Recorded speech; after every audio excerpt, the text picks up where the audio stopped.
Can the International Court of Justice actually stop the Israel-Gaza war in the case filed by South Africa against Israel? Now, the ICJ has two key roles: hear disputes between member states, not individuals, and issue advisory opinions. It presently consists of 15 judges. The current presiding judge is from the US. Now, since neither South Africa nor Israel have any judges in the ICJ, they have each nominated an ad hoc judge for the hearing as per Article 31 of the ICJ statute.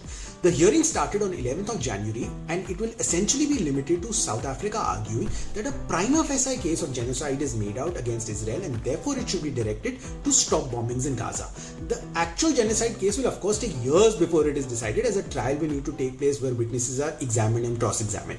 Now, while the ICJ's decision is binding on all member states and there is no provision to appeal, ICJ does not have enforcement powers. There is no police that actually reports to the ICJ. The aggrieved state can make a representation before the Security Council and ask them to help enforce the ICJ ruling, but given the US's support to Israel, any ruling in favor of South Africa is likely to get vetoed. However, it is likely to create political pressure, and as even a prima facie finding of genocide against Israel could result in imposition of economic and other sanctions by other countries. Now, Ukraine had also taken Russia to the ICJ, where ICJ as an interim order directed Russia to immediately suspend military operations. However, Russia just did not comply. Now, interestingly, this case was between Ukraine and Russia, the actual two countries at war, whereas the present case before the ICJ is between South Africa and Israel. Palestine is not a party to this case. So this begs the question, will the ICJ pass a one-sided verdict against Israel when it cannot direct Hamas to release hostages?